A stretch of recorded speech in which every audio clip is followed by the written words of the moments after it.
Selamat pagi Bapak Ibu yang terkasih dalam Tuhan Yesus Kristus. Kita bersyukur kepada Tuhan, hari yang baru Tuhan berikan. Ada rencana Tuhan yang indah sepanjang satu hari ini yang akan kita nikmati bersama dengan Tuhan. Karena itu mari kita memulai hari ini bersama dengan Tuhan kita Yesus Kristus melalui firman Tuhan, pujian dan doa yang sama-sama akan kita alami, kita jalani hari ini, saat ini. Sama-sama kita akan sebuah pujian yang mengingatkan kita kalau hari ini kita bisa memulai seluruh perjalanan hidup kita, semua hanya karena kebaikan Tuhan. Mari dengan segenap hati kita mau naikkan syukur kita kepada Yesus. Kita mau sembah sujud di hadapannya. Dengan segenap hati kita naikkan pujian ini.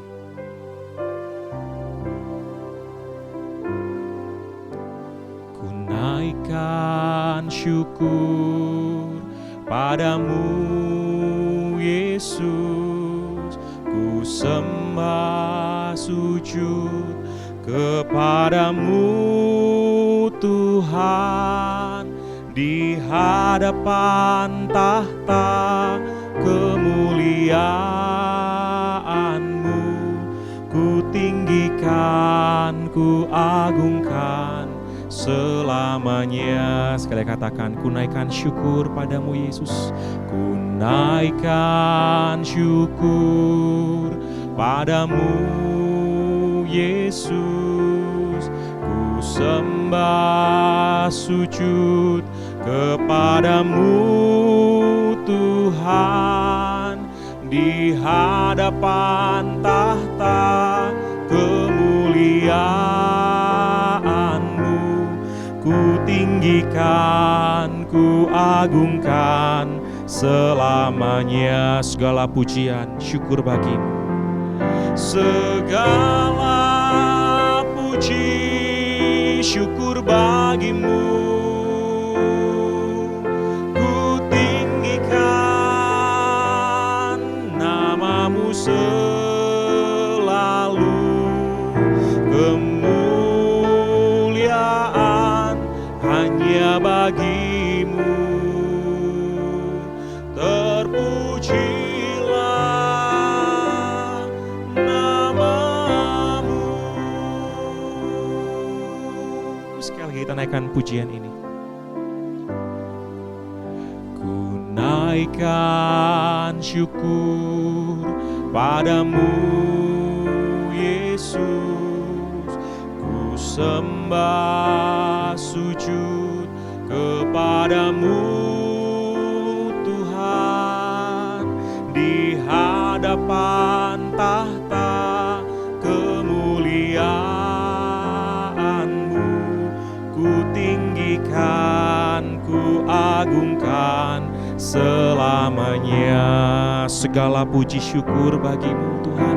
Segala puji syukur bagimu. Ku tinggikan namamu selalu. Kemuliaan hanya bagimu. Terpujilah namamu. Segala puji syukur bagimu. Ku tinggikan namamu selalu. Kemuliaan hanya bagimu. Terpujilah namamu. Musik mainkan pujian ini dengan lembut. Saudara, mari kita datang pada Tuhan pagi ini. Kita sama-sama berdoa bersyukur untuk semua kebaikan Tuhan yang sudah Tuhan kerjakan sampai pada hari ini. Pemeliharaan Tuhan, pertolongan Tuhan, keajaiban karya Tuhan. Bahkan mungkin kita mau bersyukur pada Tuhan untuk disiplin yang Tuhan berikan. Disiplin yang membuat hidup kita semakin menyadari betapa besar cinta Allah, betapa besar kekudusannya, betapa besar kemuliaannya atas hidup kita. Ambil waktu sebentar datang kepada Tuhan. Bawa ucapan syukurmu. untuk kebaikannya, untuk pertolongannya, untuk disiplin yang Tuhan kerjakan, untuk pernyataan kuasa dan kasih Tuhan atas hidupmu. Mari ambil waktu kita berdoa kepada Tuhan.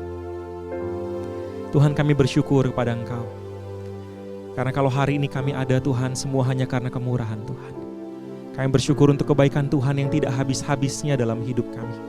Engkau pelihara kami, pribadi lepas pribadi. Engkau pelihara keluarga kami, orang tua, pasangan, anak kami. Engkau pelihara pekerjaan kami. Engkau yang membuka jalan untuk bisnis dan usaha kami. Engkau yang menolong kami melewati masa-masa yang sulit. Engkau yang menolong kami untuk melunasi hutang-hutang kami. Engkau yang menolong kami ketika kami harus mengambil keputusan untuk bisnis dan pekerjaan kami. Kami bersyukur Tuhan, Engkau menguatkan iman kami untuk mengambil keputusan yang benar di mata Tuhan. Kami juga bersyukur Tuhan untuk relasi yang Tuhan pelihara.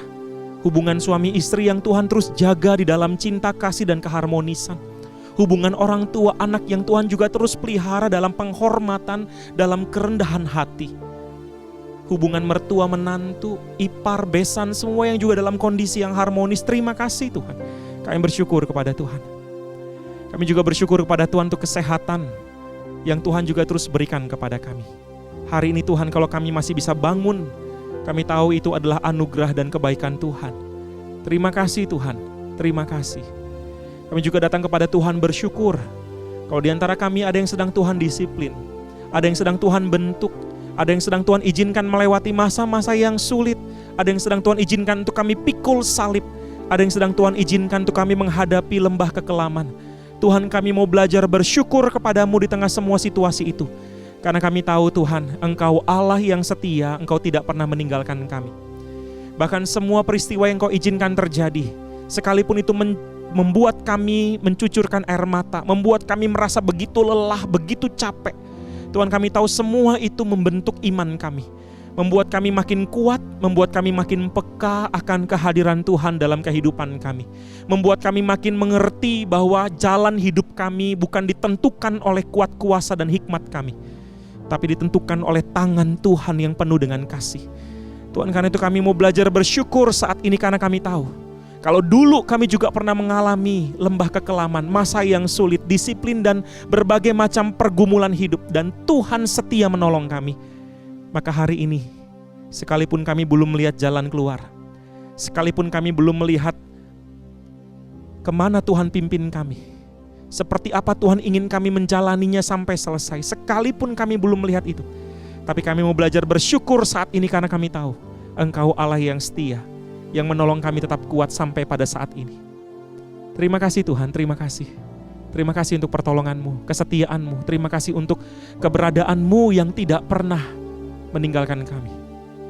Kami mau belajar tidak meragukan cinta kasih-Mu. Kami mau belajar untuk tetap menaikkan pujian, hormat, syukur kepada Engkau dalam situasi seperti apapun. Terima kasih Tuhan, terima kasih. Mari saudara, kita sekali lagi menaikkan lagu ini, refnya saja. Kita mau sama-sama dengan sungguh mau katakan, ku naikkan syukur dengan segala puji syukur kepada Tuhan.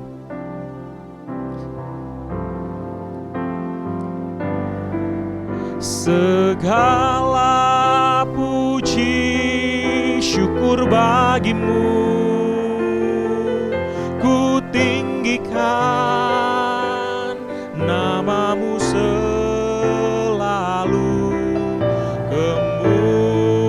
Kemuliaan hanya bagi-Mu,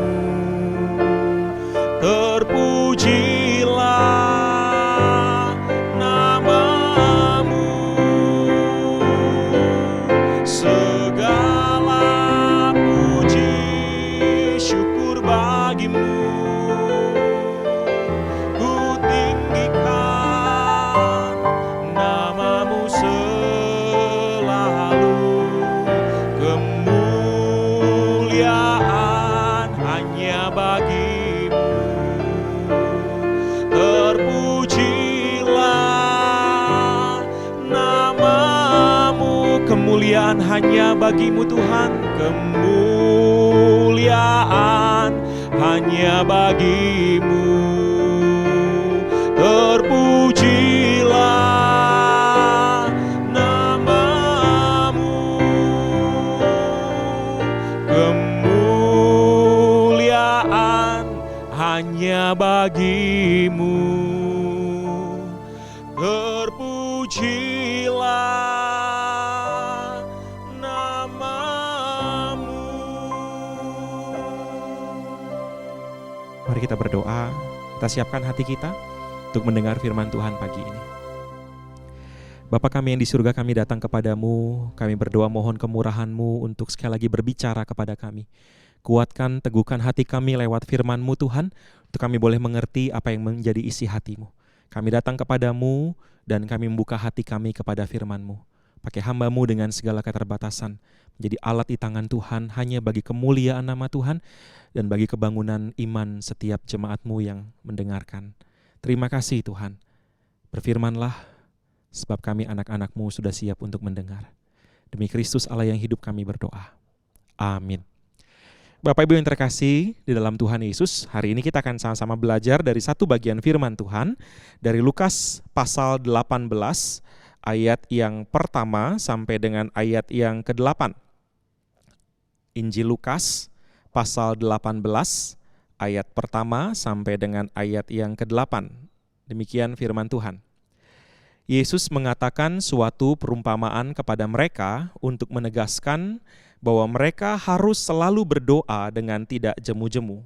Katanya, dalam sebuah kota ada seorang hakim yang tidak takut akan Allah dan tidak menghormati seorang pun.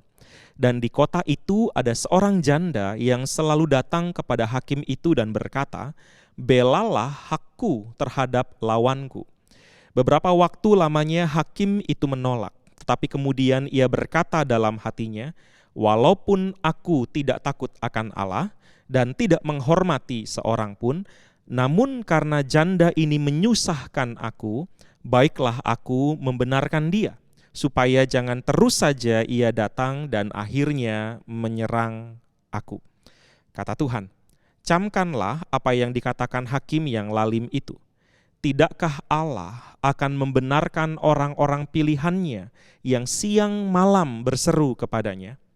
Dan adakah ia mengulur-ulur waktu sebelum menolong mereka? Aku berkata kepadamu, ia akan segera membenarkan mereka. Akan tetapi, jika Anak Manusia itu datang, adakah ia mendapati iman di bumi?" Demikian jauh bacaan firman Tuhan. Saudara, berdoa tanpa jemu-jemu. Itulah tema kita pada hari ini. Berdoa tanpa jemu-jemu. Ini adalah sebuah disiplin rohani. Berdoa adalah sebuah disiplin rohani yang sangat penting buat kehidupan kita. Karena di waktu kita berdoa, kita membangun relasi kita bersama dengan Tuhan.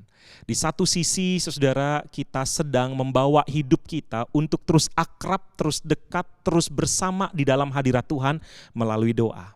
Tapi di sisi yang lain, doa juga merupakan sebuah tanda, bukan saja kehausan dan kerinduan kita kepada Tuhan, bukan saja tanda kedekatan kita kepada Tuhan, tapi doa juga adalah tanda perendahan diri, merendahkan diri di hadapan Tuhan.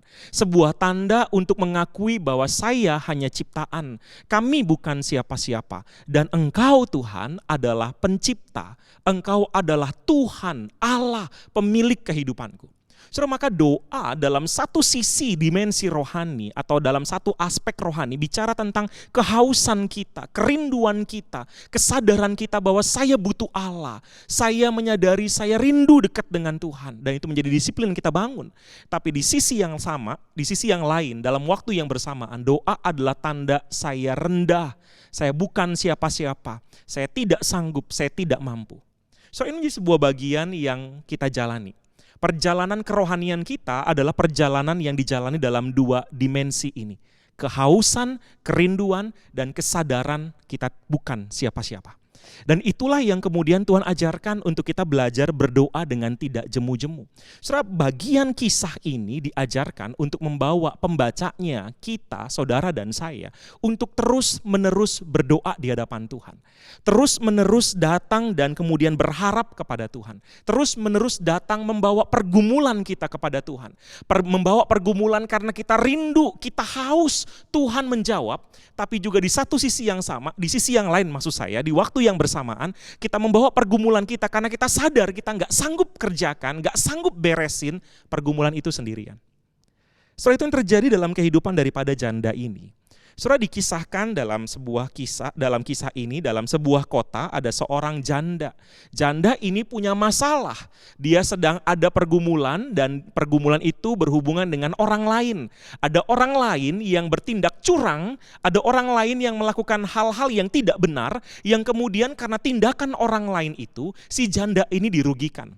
Kemungkinan besar ini berkaitan dengan hak waris daripada dia dan suaminya. Kemungkinan besar suaminya meninggal, lalu kemudian meninggalkan beberapa hak waris yang harusnya menjadi hak daripada janda ini. Tetapi karena ada orang-orang yang jahat mencoba untuk merebut hak waris itu, yang kemudian membuat si janda ini punya kemungkinan untuk kehilangan hak waris itu. Sehingga itu sebabnya saudara, janda ini berseru kepada hakim. Saudara, harusnya janda ini bisa mengerjakan hal-hal yang lain. Dia bisa mengikuti berbagai prosedur hukum harusnya. Bertemu dengan pemimpin keluarga, setelah pemimpin keluarga bertemu dengan pemimpin klan, kemudian pemimpin suku dan seterusnya saudara. Harusnya ada hal-hal yang seperti itu dikerjakan. Tapi kemungkinan karena janda ini gak punya kekuatan kerjakan itu, atau bisa jadi musuhnya adalah orang-orang yang terlibat di dalam struktural yang membuat dia tidak mungkin untuk mengerjakan dengan cara terstruktur seperti itu. Itu sebabnya janda ini memilih cara yang tidak lazim. Apa itu? Berseru-seru kepada sang hakim secara langsung. Saudara, kita tidak dikasih tahu kemana janda ini berseru. Kemungkinan janda ini teriak-teriak di depan rumah sang hakim. Kemungkinan janda ini nungguin pada waktu hakim pergi ke kantornya atau ke tempat kerjanya, kira-kira begitu ya. Lalu di tengah jalan dia berseru-seru terus. Sehingga bayangkan kalau hakim harus pergi ke kantor, pulang dari kantor ke rumah, dan kemudian ketemu sama janda itu terus, saudara, itu menjadi bagian yang menyebalkan buat sang hakim. Tapi kemungkinan besar itu dikerjakan si janda. Karena janda ini gak punya kekuatan. Atau mungkin karena musuhnya adalah orang yang ada dalam struktur, sehingga membuat dia tidak sanggup untuk mengerjakan permintaan itu melalui struktur yang ada.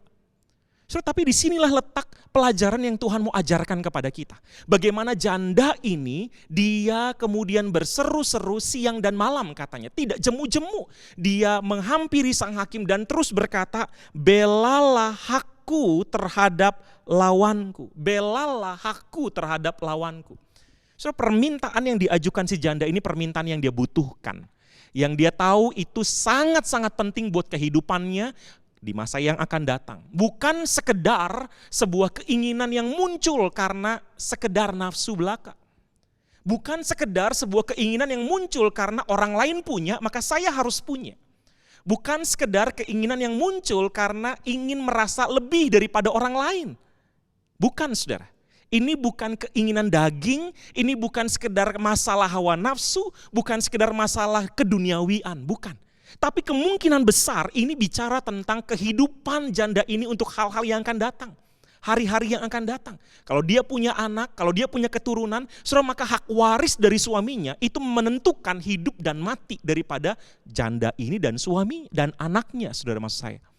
Saudara, maka ini menjadi bagian yang sangat penting, sangat urgent, kebutuhan daripada janda ini. Sekali lagi saudara, yang dia teriakan, yang dia utarakan, yang dia terus berikan permintaan kepada sang hakim bukan sekedar kepengennya dia, keinginannya dia, bukan. Tapi kebutuhan yang memang urgent, hidup dan mati buat dia dan keturunannya kalau memang dia punya keturunan pada waktu itu. Tapi ini bicara soal hak waris yang sangat penting buat dia. Saudara, maka ini menjadi bagian yang sangat penting untuk kita pertama-tama perhatikan.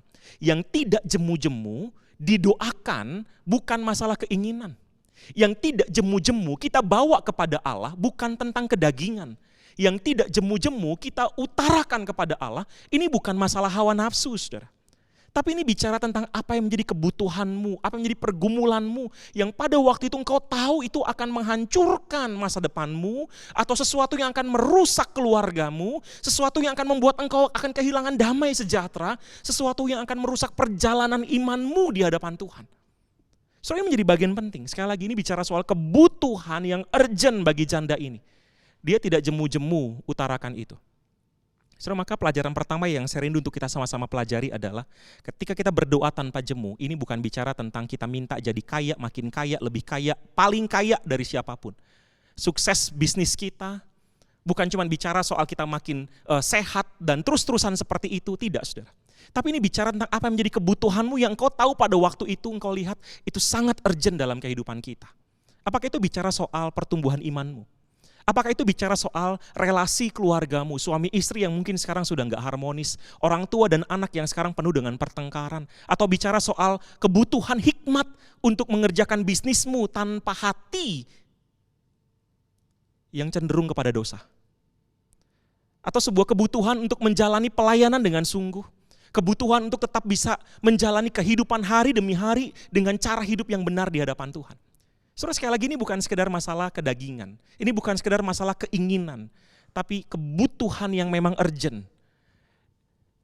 Saudara, saya tidak yakin janda ini tidak berpikir sebelum dia datang kepada hakim. Dia pasti mempersiapkan argumentasinya. Dia pasti mempersiapkan semua yang bisa dia tunjukkan kepada hakim bahwa dia dicurangi. Saudara, saya rasa ini menjadi bagian juga yang kita harus sama-sama lihat. Apakah yang selama ini kita doakan sesuatu yang memang kita sungguh-sungguh gumulkan di hadapan Tuhan? Atau kadang-kala cuma sekedar kata-kata rutin yang keluar. Kata-kata yang tiap hari begitu-gitu aja. Kata-kata yang tidak mencerminkan saya haus, saya rindu, dan saya merendahkan diri di hadapan Tuhan. Saudara, anak saya waktu saya ajarin doa makannya adalah, Tuhan Yesus, terima kasih untuk makanan ini, berkatilah menjadi kesehatan buat kami. Dalam nama Tuhan Yesus kami berdoa, amin. Pada waktu saya ajarin anak saya berdoa, saudara, itu usia kurang lebih 4 tahunan. 4 tahunan, 5 tahunan. Saudara, dia berdoa 1 tahun, 1 tahun setengah dengan kata-kata yang itu aja. Sampai akhirnya kemudian saya bilang ke dia, coba dong kamu doa kata-katanya beda. Begitu ya. Kadang-kala dia bisa doa dengan kata-kata yang beda, yang saya rindu kata-kata itu keluar memang dari permintaannya. Tapi kadang-kala kata-katanya ya itu lagi, saudara. Saudara, itu anak kecil. Anak kecil yang belum bisa berpikir banyak, belum mengerti bagaimana mempersiapkan diri di hadapan Tuhan untuk berdoa. Masalahnya adalah apakah kita juga berdoa dengan cara yang seperti itu? Permintaan yang sama berulang kali bukan karena kebutuhan, bukan karena itu urgent, tapi cuman sekedar masalah hawa nafsu dan kedagingan. Atau mungkin kita ucapkan kita nggak pakai mikir. Itu udah kayak disetel radionya, keluarlah kata-katanya. Atau seperti mesin yang dipencet start dan berputar begitu aja. Soalnya menjadi bagian yang saya rindu kita sama-sama renungkan bagaimana kita berdoa selama ini. Adakah hati kita betul rindu pada Tuhan pada waktu berdoa? Adakah hati kita betul merendahkan diri di hadapan Tuhan pada waktu berdoa? Dan itu membuat kita nggak jemu-jemu berdoa. Karena tiap kali berdoa, kita bawa hati kita. Bukan membawa mesin yang sedang berbicara di hadapan Tuhan. Bagian yang pertama. Bagian yang kedua, saudara, yang menarik adalah ketika si janda ini terus-menerus berdoa, ayat yang ke-6 dikatakan, camkanlah apa yang dikatakan hakim yang lalim itu, kata Tuhan. Saudara, Tuhan meresponi, menariknya, bukan sekedar tentang janda yang tidak jemu-jemu berdoa. Tetapi yang kemudian Tuhan highlight, Tuhan kasih garis bawah, Tuhan kepengen kita perhatikan adalah apa yang dikatakan hakim yang lalim itu. Hakim itu ngomong apa, saudara? Hakim itu ngomong begini dalam hatinya. Ayat 4 dan ayat 5. Walaupun aku tidak takut akan Allah dan tidak menghormati seorang pun, namun karena janda ini menyusahkan aku, baiklah aku membenarkan dia supaya jangan terus saja ia datang dan akhirnya menyerang aku. Saudara, kalau kita melihat ayat 4 dan 5, kita bisa menemukan si hakim ini mengakui siapa dirinya, yaitu orang yang tidak takut Allah, tidak menghormati manusia, siapapun itu dia nggak peduli. Artinya dia pribadi yang punya otoritas dan dia sadar dia punya kuasa dalam dirinya, dia nggak peduli sama siapapun. Tapi kemudian hakim yang seperti ini pun, saudara, ayat yang kelima dikatakan, dia bisa merasa susah, dia bisa ngerasa sebel, sekalipun dia tidak harus bertanggung jawab kepada janda itu, karena dia tidak ngerasa dia perlu bertanggung jawab. Tetapi yang dia pentingkan, ayat yang kelima perhatikan, supaya jangan terus dia datang dan akhirnya menyerang aku. Saudara, apa yang dipentingkan oleh hakim ini? Yang dipentingkan adalah dirinya sendiri, kenyamanannya. Saudara, ini menjadi bagian yang menarik. Kenapa Tuhan harus membawa kita memperhatikan apa yang dikatakan oleh hakim itu, saudara? Karena disitulah Tuhan mau kasih tahu kepada kita, kenapa engkau dan saya jangan jemu-jemu berdoa untuk kebutuhan yang urgent, yang kau rindukan untuk alami perubahan dalam kehidupanmu. Karena Allah adalah Allah yang punya kuasa dan dia adalah pribadi yang akan melakukan sesuatu yang menyenangkan dirinya sendiri. Saudara, mungkin kelihatannya aneh ya apa yang saya jawab, apa yang saya katakan. Tapi buat saya ini sebuah kebenaran yang Tuhan mau kasih tahu kepada kita. Kalau si hakim itu, saudara, membenarkan si janda karena dia tidak mau disusahkan, dia tidak mau diserang, dia tidak mau diganggu. Saudara, Allah tidak demikian. Dia tidak merasa susah ketika saudara datang. Dia tidak merasa terganggu ketika saudara berdoa. Dia tidak perlu takut. Allah tidak perlu takut saudara akan menyerang Allah, karena tidak mungkin kita menyerang Allah. Allah juga tidak perlu takut kalau saudara terus datang dan menyusahkan dia, enggak.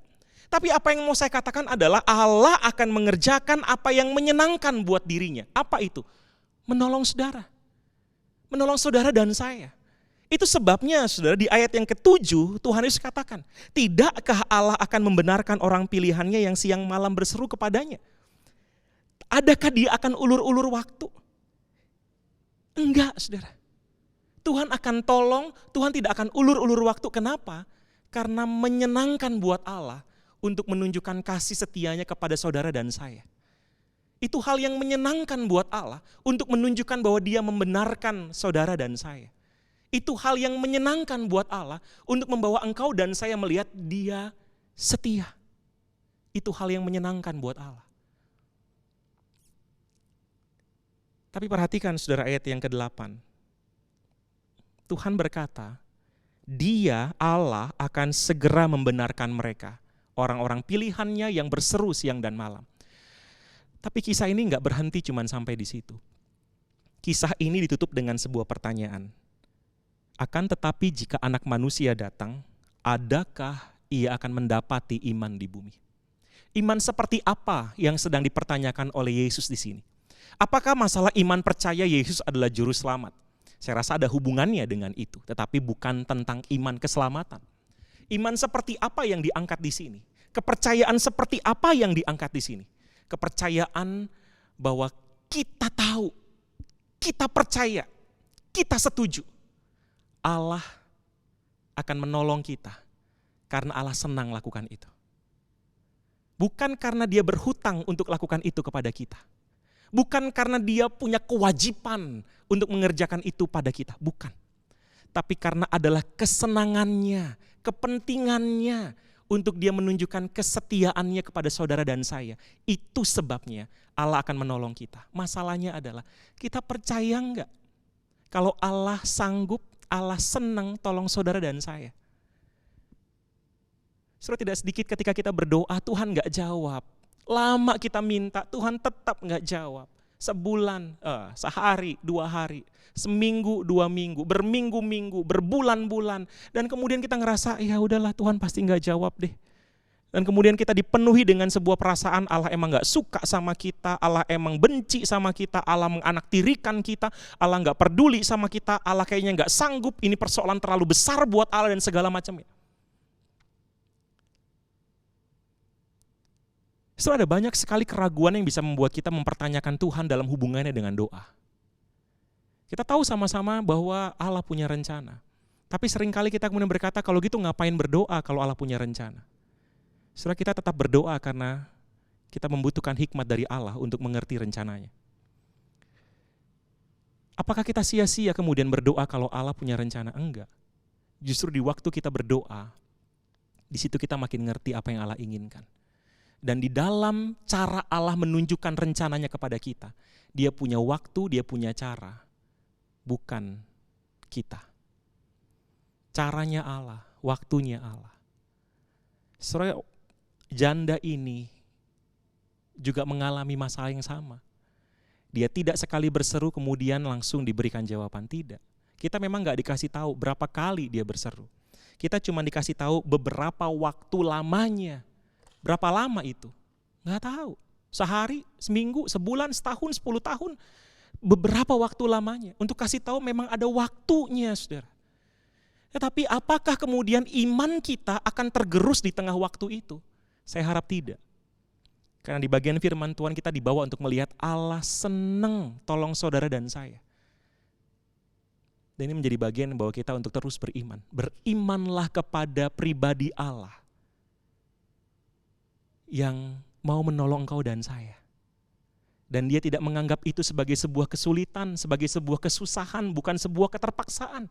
Tapi itu adalah sebuah pernyataan kasihnya ketika dia tolong saudara dan saya. Maka berimanlah kepada hal itu, bahwa Allah sayang kepada saudara dan saya. Maka di waktu jawaban doamu belum hadir, kau masih bertanya, engkau masih berdoa, saudara percayalah, Allah tidak ulur waktu, karena Allah sayang kepada saudara dan saya. Maukah saudara punya hati berdoa seperti ini? Dua hal. Satu, berdoa bukan sebagai sebuah mesin otomatis, tapi kerinduan, kehausan, kerendahan hati, karena ada kebutuhan yang urgent di hadapan Tuhan, yang kita bawa tiap hari. Yang kedua, waktu kita berdoa tanpa jemu itu, membawa pergumulan itu tiap hari, kita mau belajar percaya kepada Allah yang sayang sama kita, yang tidak terpaksa tolong kita, tapi Allah yang senang menyatakan pertolongan kepada orang-orang pilihannya, yaitu saudara dan saya. Mari kita punya hati untuk terus berdoa seperti ini. Apapun pergumulan saudara, biarlah kita terus belajar untuk berdoa tanpa jemu di hadapan Tuhan. Sama-sama kita akan naikkan sebuah pujian yang mengingatkan kita tentang Allah kita yang sanggup, Tuhan kita yang sanggup mengerjakan segala perkara, menyatakan kuasanya kepada kita. Biar lagu ini boleh kembali menguatkan hatimu, imanmu, untuk terus berdoa tanpa jemu di hadapan Tuhan.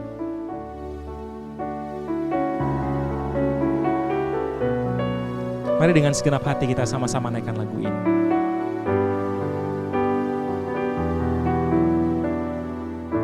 Kuatkanlah hatimu. Kuatkanlah hatimu.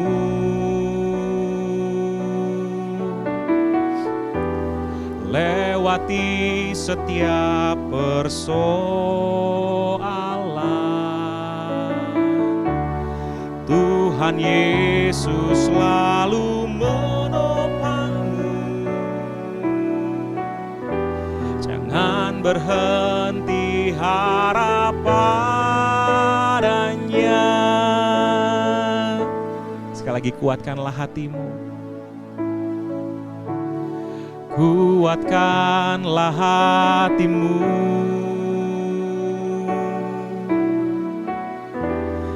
Lewati setiap persoalan.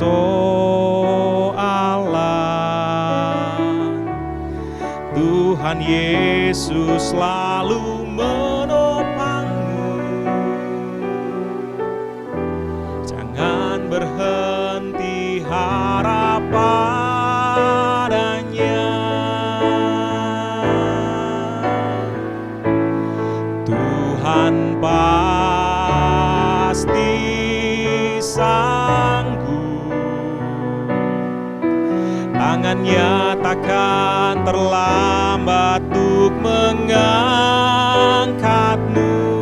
Tuhan masih sanggup. Percayalah, Dia tak tinggalkanmu.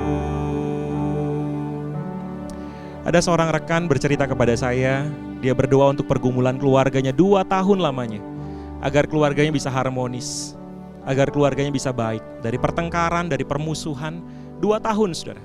Malam demi malam dia menangis di hadapan Tuhan. Tapi dia baru temu jawabannya 2 tahun setelah dia berdoa. Ada rekan yang lain bercerita kepada saya, dia bergumul untuk sebuah hal dalam kehidupannya. Sudah sampai 10 tahun lebih, Tuhan tidak jawab itu. Ketika dia berdoa, dia terus ingat saudara, 10 tahun yang lalu di waktu awal dia berdoa, dan dia terus berdoa di hadapan Tuhan 10 tahun lebih. Sampai pada titik di mana Tuhan berkata, tidak. Tuhan tidak akan jawab permintaan itu. Saudara, 2 kisah. Ada yang Tuhan jawab, ada yang Tuhan tidak jawab. Tapi tahukah saudara, kedua orang itu bercerita dengan sukacita. Karena kedua-duanya sama-sama mendapatkan jawaban Tuhan. Yang satu mendapatkan jawaban iya, sekalipun harus menunggu. Yang satu harus menunggu, sama-sama menunggu, tapi kemudian Tuhan berkata tidak. Tapi kedua-duanya mengalami sukacita dari Tuhan. Saudara, itulah yang seharusnya juga terjadi dalam kehidupan saudara dan saya. Maukah saudara alami yang seperti itu? Karena Tuhan bukan saja sanggup menjawab hidup saudara seperti yang saudara rindukan, tapi Tuhan juga sanggup menjawab hidup saudara bukan seperti yang saudara inginkan, tapi seperti yang Allah rancangkan buat engkau dan saya. Mari sama-sama kita naikkan lagu ini sekali lagi dengan hati yang kembali percaya Tuhan sanggup. Biar jawabannya ya, biar jawabannya tidak, Tuhan sanggup. Dan aku akan kuat karena Tuhan sanggup. Sama-sama kita naikkan lagu ini sekali lagi. Kuatkanlah hatimu,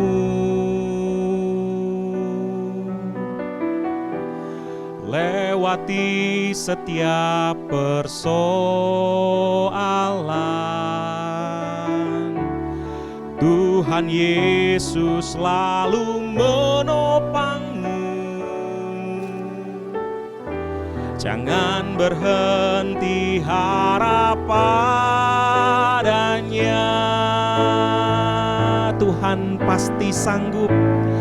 Tuhan pasti sanggup. Tangannya takkan terlambat untuk mengangkatmu. Tuhan masih sanggup. Percayalah, Dia tak tinggalkanmu. Tuhan pasti sanggup. Tuhan pasti sanggup. Tangannya takkan terlambat untuk mengangkatmu. Tuhan masih sanggup. Percayalah, Dia tak tinggalkanmu. Percayalah, percayalah, Dia tak tinggalkanmu.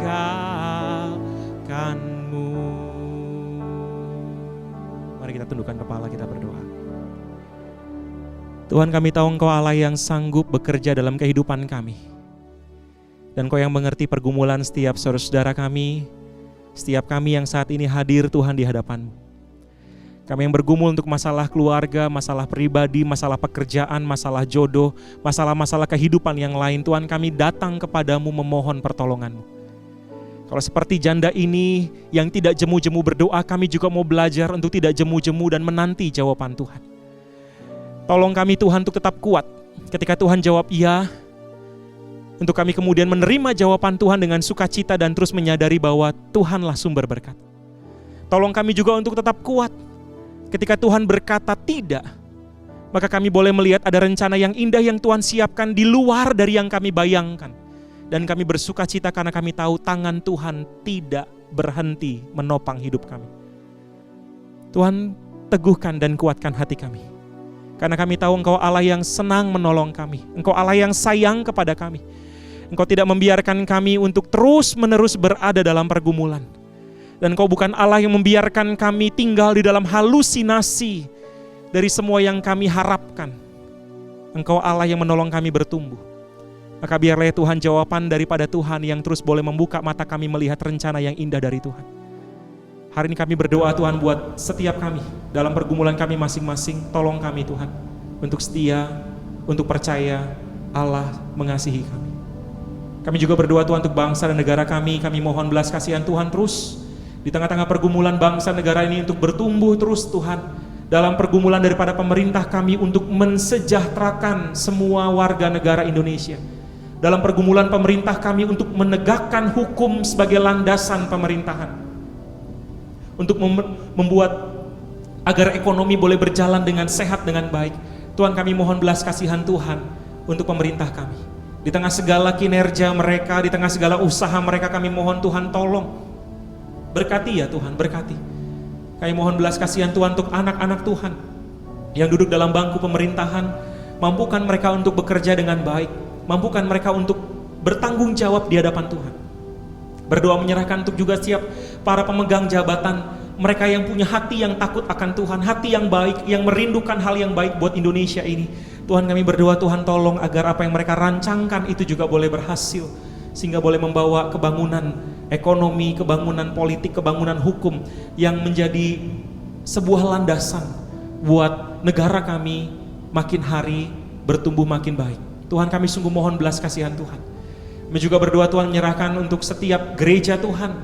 Tuhan, kami berdoa memohon kemurahan Tuhan juga untuk setiap gerejamu, untuk terus ya Tuhan boleh menyatakan kasih Tuhan, menjadi terang di tengah-tengah kegelapan, membawa garam di tengah-tengah dunia yang tawar. Berkati ya Tuhan agar setiap gereja Tuhan terus boleh memberitakan firman Tuhan dengan benar, boleh menunjukkan kasih melalui tindakan yang nyata. Tuhan, kami berdoa untuk gereja-gereja baik itu secara organisasi maupun gereja-gereja secara personal, setiap kami yang adalah tubuh Kristus. Tuhan, kami rindu Tuhan terus pakai kami menjadi kemuliaan bagi nama Tuhan. Berkati kami dalam pergaulan kami dengan teman kerja kami, pergaulan kami dengan tetangga, pergaulan kami dengan orang-orang yang berbeda suku agama, pergaulan kami dengan orang-orang yang menentang kekristenan, bahkan pergaulan kami dengan orang-orang yang ada di sekitar tempat kuliah kami, tempat usaha kami, bisnis kami, klien kami, partner kami, Tuhan, siapapun mereka, terlebih lagi keluarga kami, Tuhan. Kami rindu Tuhan agar tingkah laku kami, tindakan kami, perkataan kami boleh menunjukkan Kristus sebagai Tuhan, menyatakan kasih Tuhan kepada mereka. Kami rindu Tuhan identitas kami sebagai murid Kristus tidak sekedar menjadi identitas di KTP, tapi sungguh-sungguh kami nyatakan dalam kehidupan kami sebagai orang Kristen, sebagai pengikut Yesus. Tuhan, kami berdoa menyerahkan dalam tangan Tuhan untuk gereja kami Tuhan, dengan segala pergumulannya, dengan segala rencananya sepanjang sisa tahun ini Tuhan. Kami berdoa menyerahkan ke dalam tangan Tuhan. Kami berdoa menyerahkan dalam tangan Tuhan untuk rencana daripada komisi remaja untuk camping bareng di Pondok Kasih. Mohon kemurahan Tuhan memberkati apa yang sudah menjadi kerinduan mereka. Tuhan, buka jalan, biar kiranya itu juga boleh menjadi sebuah cara yang Tuhan pakai bagi kemuliaan nama Tuhan, untuk membawa remaja-remaja bertumbuh makin hari makin indah di hadapan Tuhan. Berdoa juga menyerahkan untuk rencana daripada Kosiaga Tuhan yang akan pergi sama-sama ke Bedugul. Kami juga mohon kemurahan Tuhan memberkati. Tuhan, kumpulkan ya Tuhan orang tua kami, agar dalam usia lanjut mereka ya Tuhan, mereka tetap bisa mengingat kasih Allah, tetap dikuatkan, diteguhkan dalam iman pengharapan akan kebaikan dan kesetiaan Tuhan. Biarlah Tuhan dengan mereka sama-sama pergi ke Bedugul nantinya itu juga boleh menyegarkan kerohanian mereka, menyegarkan jiwa mereka, menguatkan tubuh mereka juga. Kami juga menyerahkan dalam tangan Tuhan untuk rencana ya Tuhan daripada Komisi Pemuda untuk retreat yang akan diadakan di bulan Agustus nanti. Kami juga berdoa, mohon Tuhan campur tangan. Tuhan juga berkati dalam setiap persiapan semuanya, agar semua ya Tuhan dikerjakan, Tuhan pakai untuk boleh kembali membangunkan kerohanian daripada anak-anak muda di GKA Sion ini. Kami datang kepada Tuhan memohon belas kasihan Tuhan untuk acara-acara gereja ini. Mohon Tuhan campur tangan, Tuhan berkati. Kami juga berdoa mengingat ya Tuhan untuk sister church kami GKA Shalom di Genteng. Kami mohon juga Tuhan berkati ya Tuhan GKA Shalom dengan hamba Tuhan yang ada di sana. Kami mohon belas kasihan Tuhan, kiranya Tuhan juga yang campur tangan memberikan hikmat, kekuatan daripada Tuhan buat hamba-hamba Tuhan di sana. Berdoa buat jemaat, buat majelis yang ada di sana juga Tuhan yang boleh tolong berkati, sehingga mereka juga boleh terus bertumbuh ya Tuhan. Di dalam pergumulan mereka sebagai satu gereja, kami percaya Tuhan buka jalan buat mereka. Berkati Tuhan agar sister church yang dikerjakan antara GKA Sion dengan GKA Shalom boleh menjadi jalan yang Tuhan pakai untuk menolong baik Shalom, baik Sion, untuk sama-sama melihat kemuliaan Tuhan dinyatakan di dalam relasi antar gereja ini. Kami berdoa menyerahkan dalam tangan Tuhan juga untuk setiap kami dalam pergumulan pribadi lepas pribadi kami terus datang pada Tuhan. Buka mata kami untuk melihat apa yang Tuhan sedang kerjakan. Berikan kami kepekaan, sehingga kami bukan menjadi anak-anak yang sekedar datang dan meminta, tapi kami juga menjadi anak-anak yang datang, meminta, dan menyadari apa yang sedang Tuhan kerjakan dalam hidup kami. Dalam pergumulan apapun itu, berikan kami kepekaan untuk melihat apa yang menjadi rencana Tuhan. Terima kasih Tuhan, terima kasih. Kami bersyukur untuk hari ini. Kami percaya Tuhan mendengar doa kami. Dalam nama Tuhan Yesus, Allah yang hidup, kami berdoa. Amin. Bapak Ibu yang terkasih, persekutuan doa kita selesai sampai di sini. Selamat menjalani hari ini dalam Tuhan. Tuhan Yesus memberkati setiap kita. Amin.